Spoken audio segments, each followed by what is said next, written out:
Welcome. It's that time once again. Here we are at 11 a.m. Pacific Standard Time, going out simultaneously to Facebook, Instagram, and Twitter for our weekly live cast, Leadership for the Future, Warrior, Leader, Sage. I want to welcome you. If you're here for the very first time, I'm really blessed and happy to have you. If you're here for the 60th time, because this is episode number 60.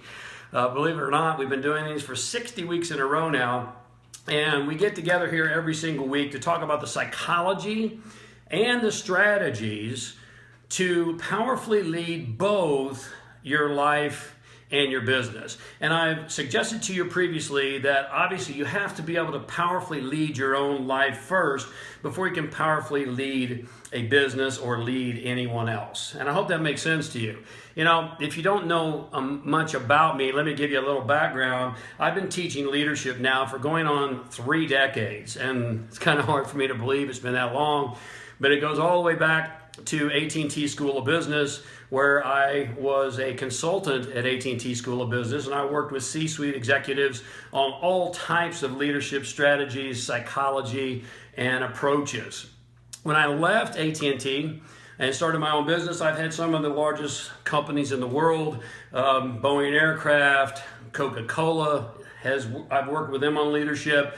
I've worked with Carl's Jr. I've worked with Remax. I've worked with IBM and many more. And also hundreds of thousands of entrepreneurs from around the world, 143 different countries around the world, from startup all the way up to multiple 6 and multiple 7-figure businesses. And so, you know, leadership, I believe, is one of the most important things that we need in today's world. Would you agree with me? Now, I'm not talking about leadership as a title or leadership as a position or leadership as a bunch of agreement or a bunch of followers or likes. That's not leadership. What I'm talking about is something much broader and deeper than that, and that's what we're exploring here every single week. And so, you know, let me just give you a quick opportunity, and then we're going to do some shout outs while all of you are weighing in. Please do that on Facebook. It does my heart glad to see who's here from around the globe as this community grows. And just weigh in down below and say hello. I'll come back and catch you later. But I also want to talk to you about an opportunity, a very unique opportunity that I have based upon a lot of requests that have come to me with this idea of leadership and with this idea of developing true leaders, powerful leaders, as we move rapidly forward in a changing world. We'll talk some more about that in a moment. But I have a mastermind event, a 5-day event, and we put a date on the calendar, and the response was so overwhelming that now it's by application only. And we've added a second date coming up in January. First one's in November. Flo's excited about it as well, if you can hear her down there. but nonetheless, there's a link right above my head. It's by application only because I'm looking for a few individuals, just 10, to work with me. Roll up your sleeves, get busy. If you're ready to do the work, if you're ready to really lead your life and business in a new direction, in a new way, then this might just be for you. It's not for everybody. If you're not really willing to take a big risk, to take a big leap, to do the work that it takes to hopefully transform your life and your business and the world and leave a lasting legacy, then it's not for you. But if you are that person, just click the link above. Again, on Facebook here, on Twitter here, it's right above my head, and on Instagram, it's in my bio.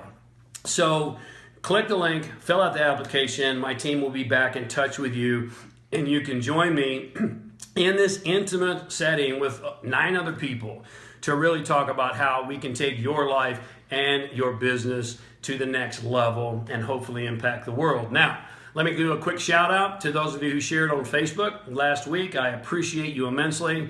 And some of you come in every single week and continue to do this on Twitter. If you would retweet, I would really appreciate that. Help me, help you, help those that you care about. And on Instagram, you can invite people. I believe you can regram this, and please do that as well. Facebook.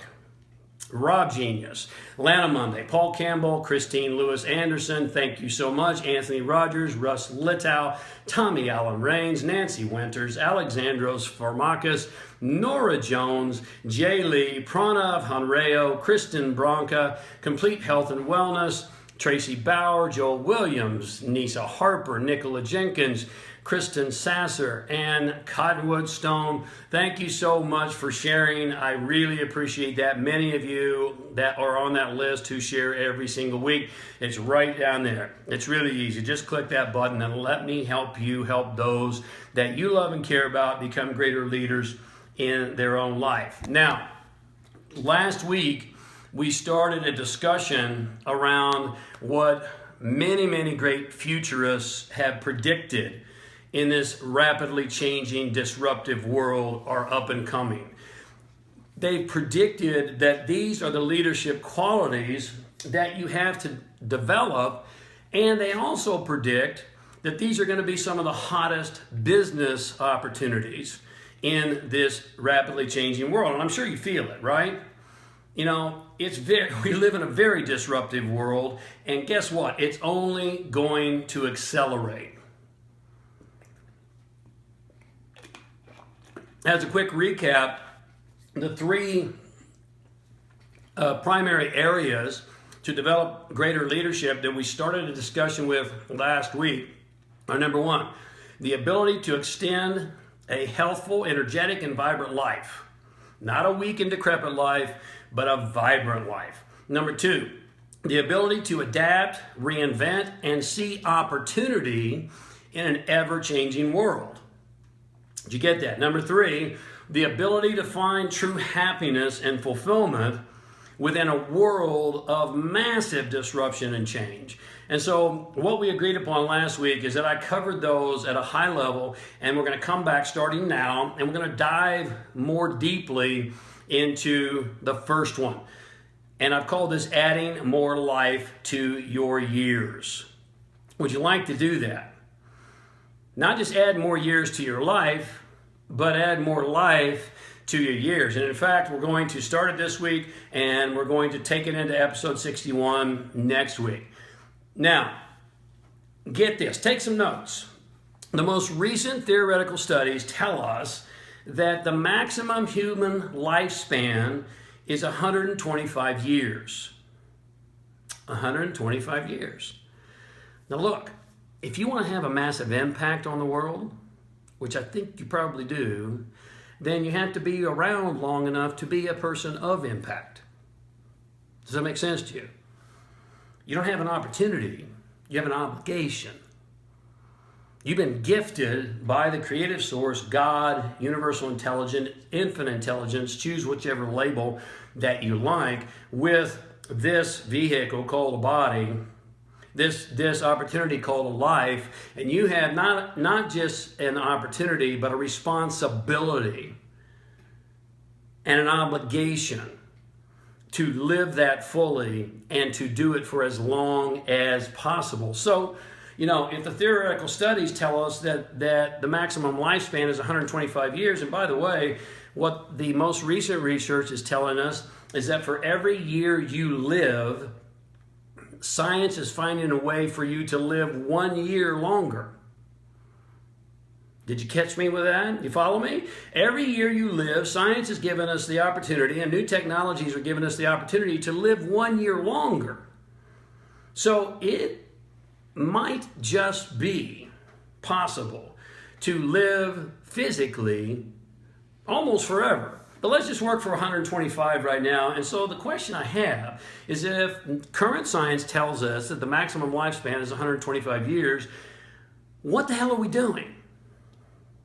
You know, the average age now for men is 76 years, and the average age for women is 81 years. So, ladies, you live longer than men do on average, and I have my own theories on that. You know, I think that's probably because we have to put up with you. Sorry, ladies. Yeah, Bear's not happy on the other side of the camera. But nonetheless, women are currently living longer on average than men. And there's some reasons for that, not the least of which is that we have to live with you. But nonetheless, obviously we're doing something wrong. Because even ladies at 81 years, on average, which is a good, healthy, long life on average, it's not 125. So we're doing something wrong. Now here's the thing. Wisdom comes from experience. Right? You with me? And experience and wisdom take time to develop. So by the time we have any degree of wisdom, most of our bodies are breaking down and ready to check out. What a waste of talent.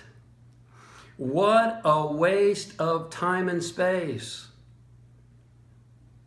Let me repeat that. It takes years to develop some wisdom. Now, developing wisdom is not guaranteed. There's a lot of people who have been in the body a long, long time, and they're not that wise. But if you're going to develop any kind of true wisdom, it takes a lot of experience, a lot of trial and error, a lot of mistakes, a lot of learning, and you develop wisdom in that way, and that takes time and experience. Well, by the time we develop any appreciable degree of that wisdom, our bodies are breaking down and checking out. Is it any wonder that we need more leadership in this world? You see, your energy, please put this in your notes, get this, your energy is more important than your intelligence. Because it does no good to live a long life if you're living a decrepit and miserable life, which most people are. Research tells us about 75% of the people surveyed are miserable every single day. They're doing something that they absolutely abhor because they're, chained to a paycheck, living in fear. What sense does that make? Your energy is more important than your intelligence. You see, longevity is the secret to legendary leadership.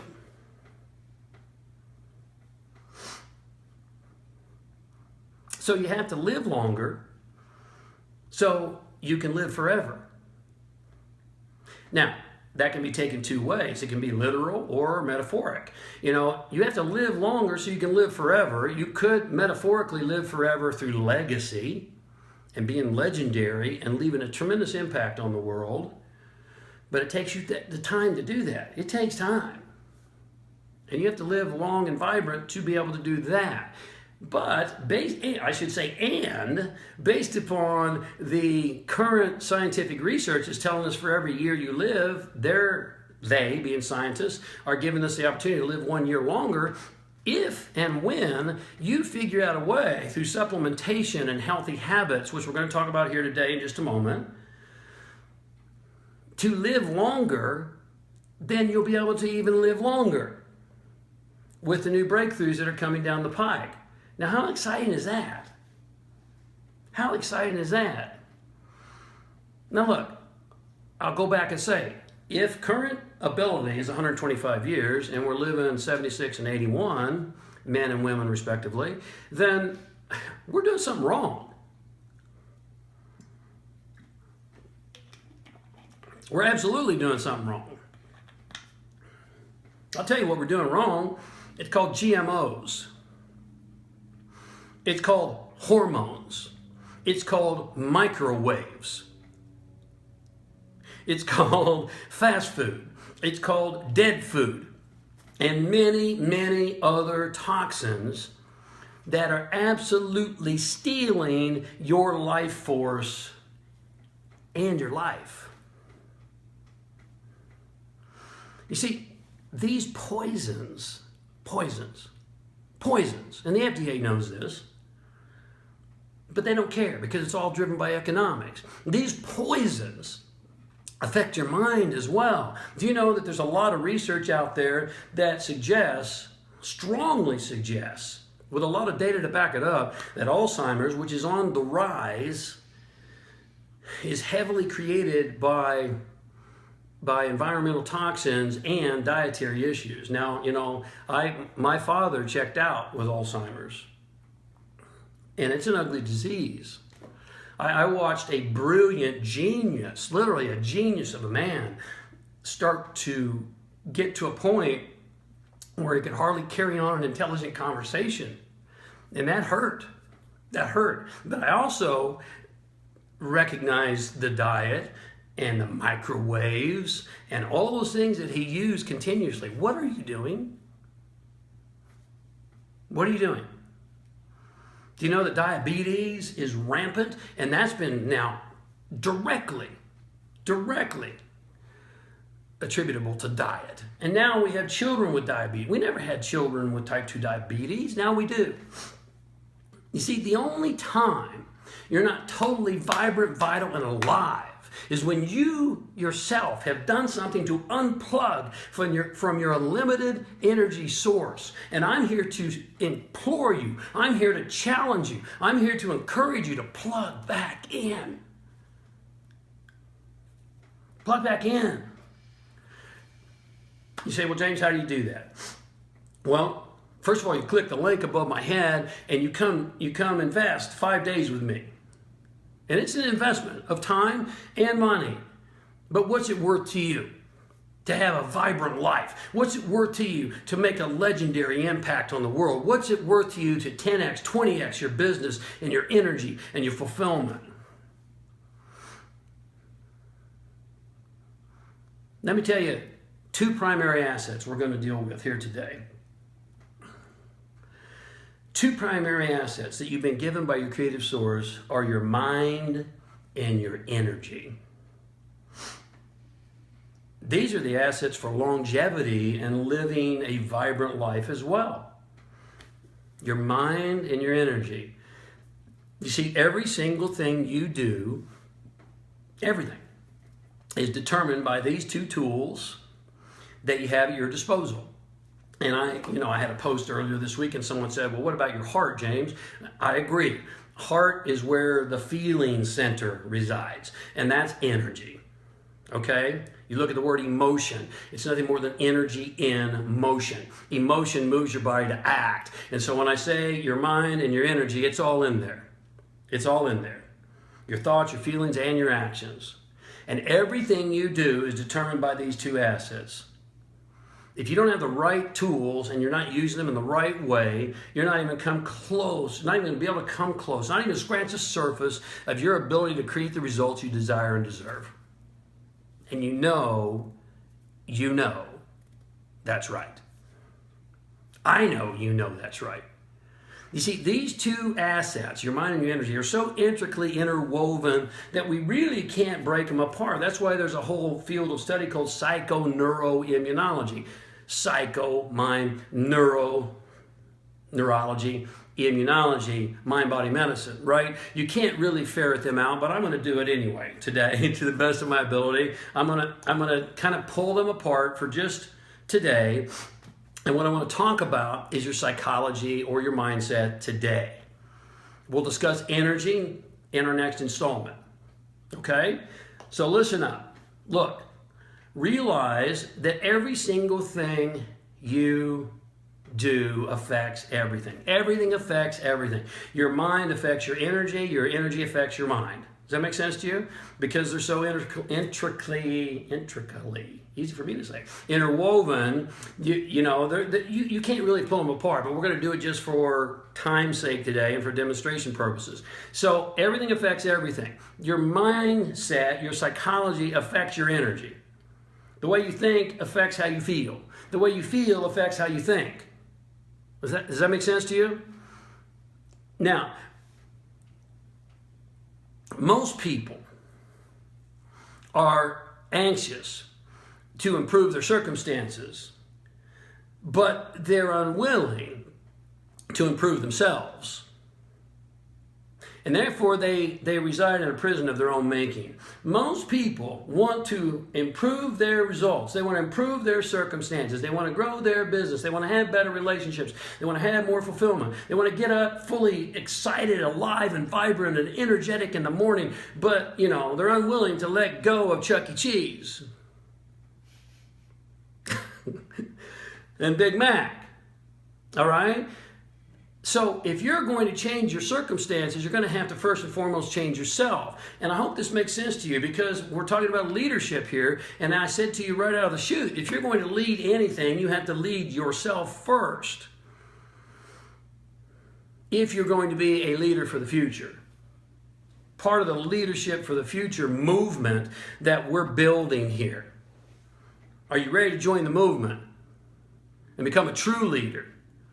The world needs it. Now, there's no arguing and denying that we've talked about this. We live in a rapidly changing world. You know, predictions are extremely clear that it's only going to accelerate. Predictions are extremely clear that the vast amount of jobs are going to be gone in the next 10 years or less. Now, again, I'm not here to frighten you. I'm here to inspire you, inform you. Because, you know, there's two types of people in the world. There's people who wait for life to happen to them. Those are the victims. Or there's people who take life and make it happen for them. Which will you be?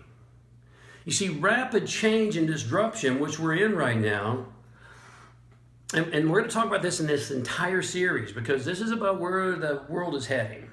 Okay? So I'm going to have to rein myself back, because I'm really excited about these topics. If you've seen any of my live casts lately, this is what I'm talking about, because this is so vitally important in today's world. But rapid change tends to bring fear. Where the amateur sees fear and scarcity, right? Scarcity, right? Where the amateur sees fear and scarcity, the leader sees opportunity. Opportunity. What are you going to do? Now look, we're all creatures of habit. Whether we like to admit it or not, we like things to be predictable. We like to be able to put things in a little box and know how they're going to happen and how they're going to unfold, and we want to be the seer of the future. But the fact is, you know, predictability only gives us a false sense of security. And it doesn't give us true security, because your true security comes in your leadership ability. Your true security comes from your power to produce. Sorry, I hit the microphone. Your power to produce, right? It doesn't come from outside of you. Your true security comes from within you. Unpredictability, which is where we are right now, tends to set off what psychologists call your negativity bias. You go, James, how can you say I have a negativity bias? Well, because I do too. We all have it. It's part of the way, it's in our genealogy. It's in our programming. It goes all the way back to our ancestors. It's part of a heredity in our genealogy. You see, a negativity bias, you know what bias is, right? You're biased towards negative things. It keeps us always looking for what's wrong with something.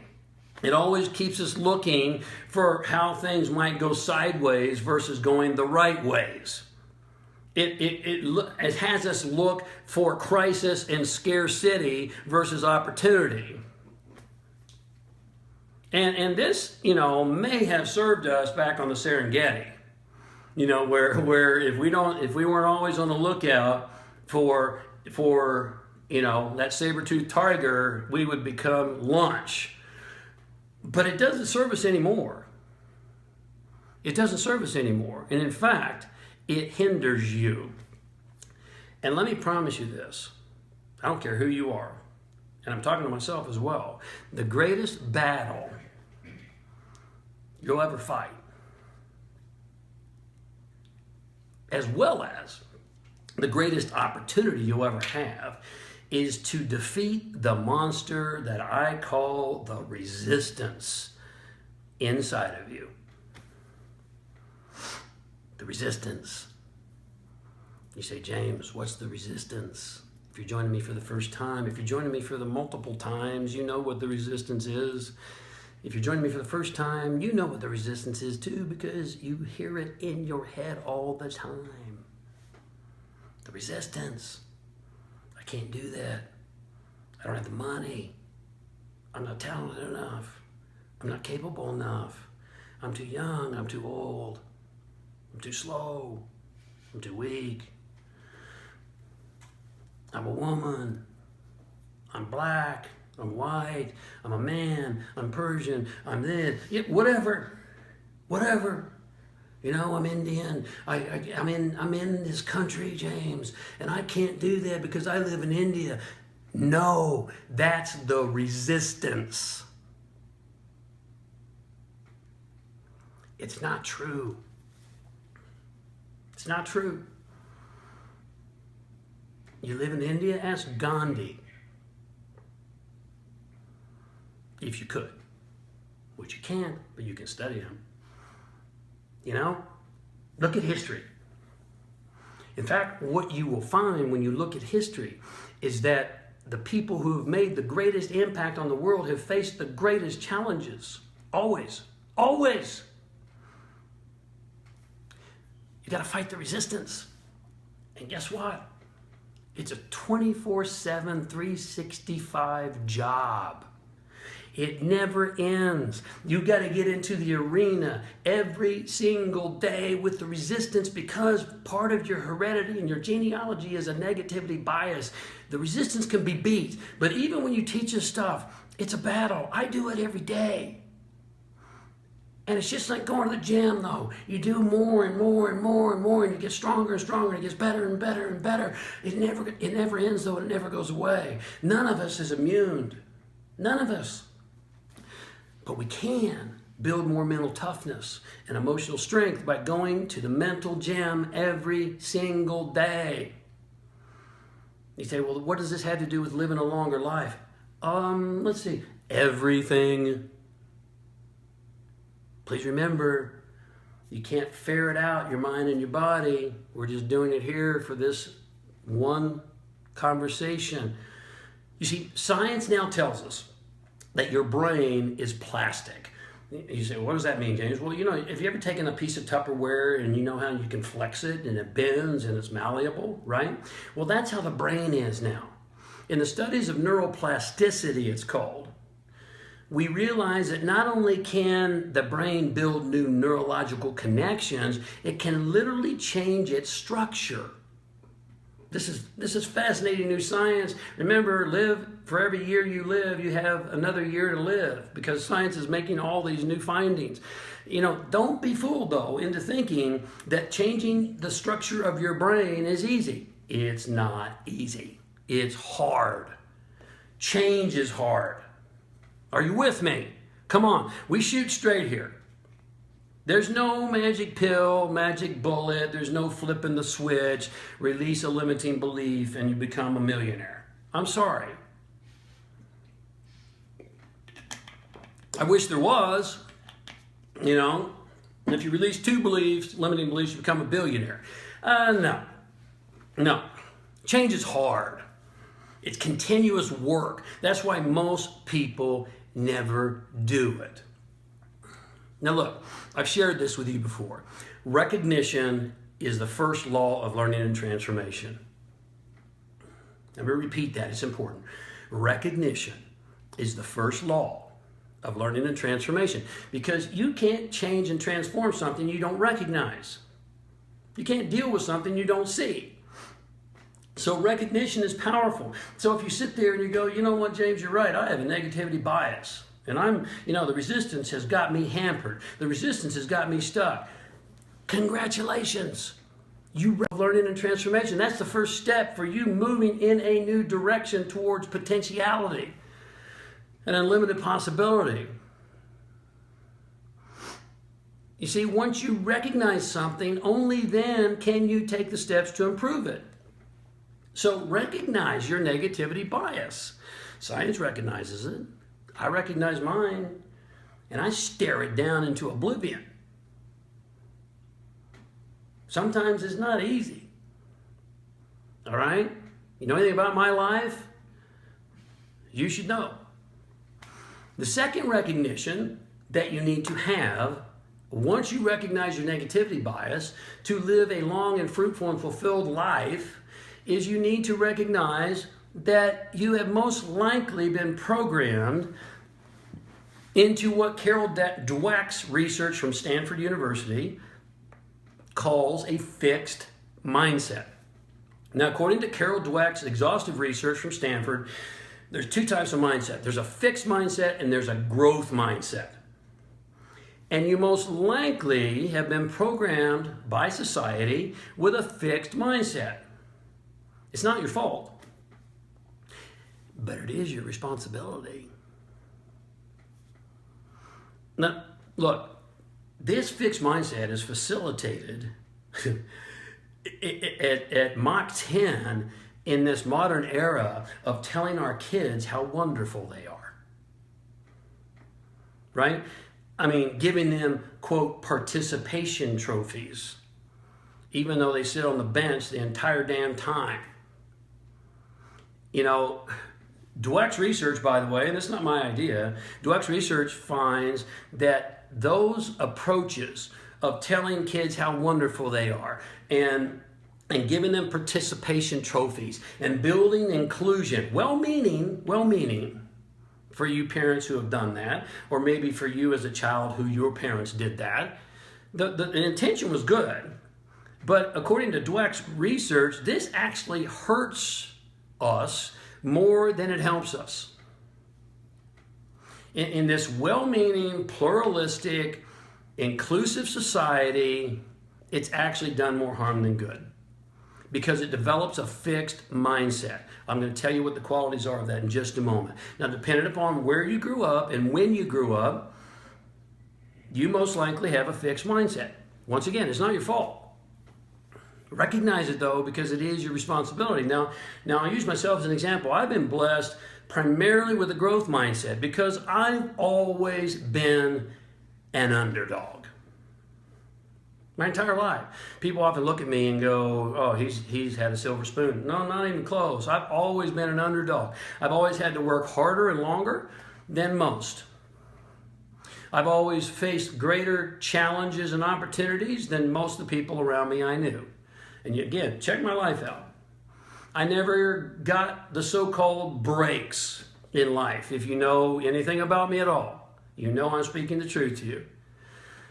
I'm the champion of the underdogs in life. If you're an underdog, welcome home. Welcome home. Underdogs rule. Okay? It's a gift. It's a gift wrapped in shit a lot of times, but it's a gift. Because you see, getting the so-called breaks actually break your potential for strength. Getting the so-called breaks break your potential for true greatness. Getting the so-called breaks in life break your ability to inspire others and have a great impact on the world. Look at the studies of the people who win the lottery. Look at the studies of the people who grow up in mega wealthy homes, the kids who grow up in mega wealthy households. Just do a brief perusal and study of those individuals, and you'll find that I'm telling you the absolute truth. Getting the breaks breaks you of your resilience and your emotional strength and your mental toughness. And it robs you of your ability to have empathy and compassion and impact on the world. Don't wish for easy. Don't wish for easy. Don't wish for the breaks. Wish for mastery and greatness. Wish for mastery and greatness.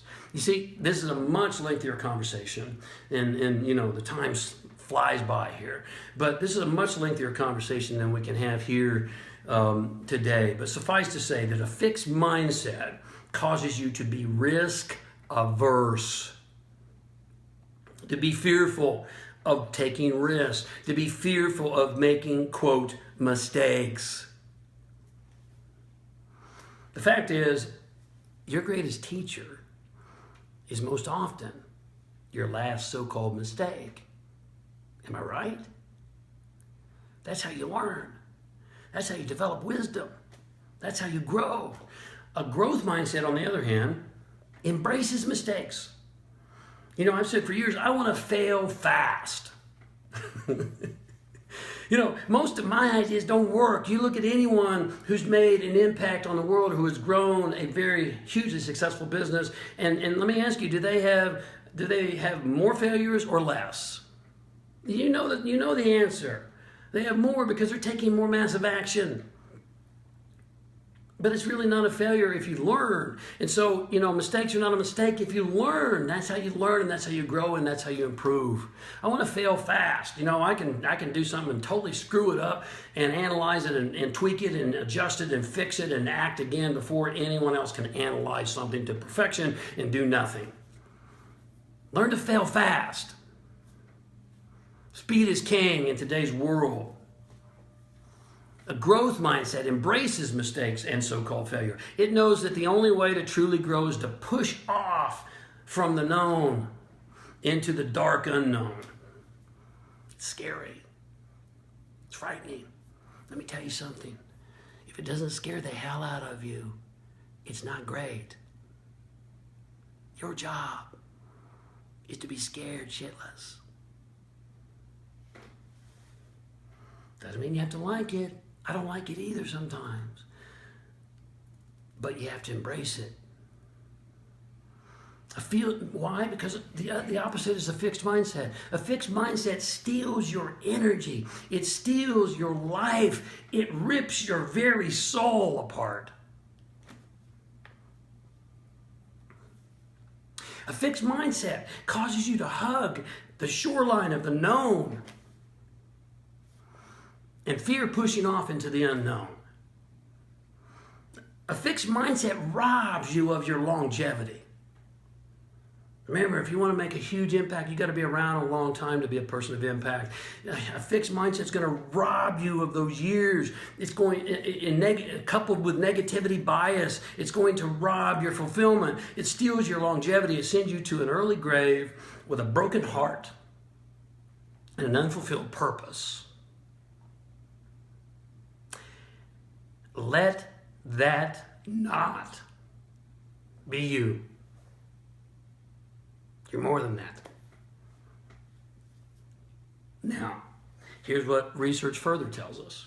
A growth mindset can be developed. Let me help you. Let me help you. Look, if any of this is resonating and hitting home with you, please take a risk. Click the link above.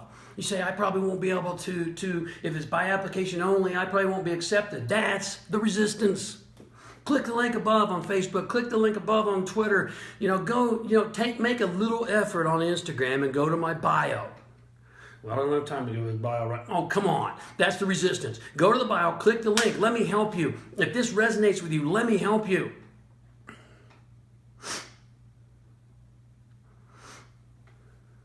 Three strategies I'll give you today to develop a growth mindset and to overcome the resistance and to get beyond your negativity bias. Number one, recognize. We've already talked about this. Recognition is the first law of learning and transformation. Recognize the resistance. When it's coming up within you, recognize it. Recognize the negativity bias. Recognize the self-doubt, fear, and insecurity. Recognize the aversion to risk. Recognize the fear of making a mistake. Recognize and notice the resistance. It's determining your decisions for your future based upon money. How many times do I have people tell me, I want to transform my life, I want to grow a bigger business, I want to live more, do more, and have an impact, but I don't have the money. That's exactly why you must do it. Because if you would have done it a year ago, you may have had the money today. And if you continue doing what you're currently doing, you'll be in the same place 1 year from today as you are today, with two exceptions. You'll be 1 year older and twice as frustrated. Not a pretty picture. Recognize what's going on. Number two, choose. Once you recognize the negativity bias, once you recognize the resistance, once you recognize the fixed mindset, choose. Choose to do, and here's the frightening part, the exact opposite of what it's telling you to do.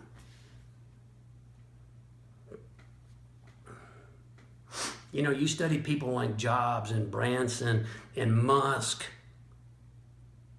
and many others, Gates. You study them and they will tell you. They had tons of fear. They had tons of doubt. They had tons of resistance, and they just went on anyway. They recognized it and they chose to go on anyway. Look. If you're not in potentially over your head, you're in the shallow end of the pool.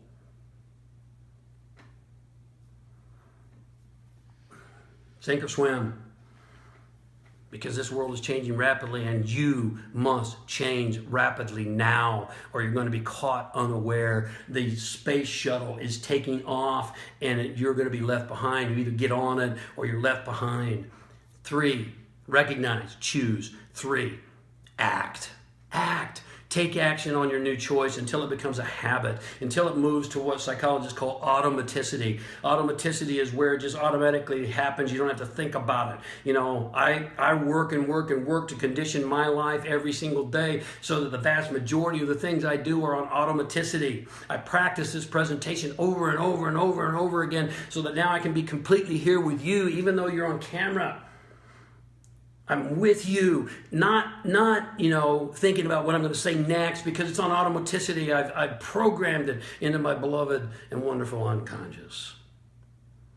And that's what you must do. You must take action again and again and again until it becomes a habit. You want to change your life, you have to change your habits.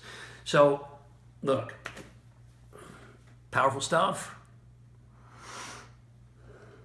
You like more of it? You like an opportunity to dive deep for 5 days and become a leader for the future, a warrior, a leader, and a sage? Then let me help you. Let me help you. I hope this has been of value to you. My intention every single week is to bring value and service to you and to help you remember who you are and become what you're here to become and capable of becoming. Until we speak again, as always, stay awake, love life, and be epic.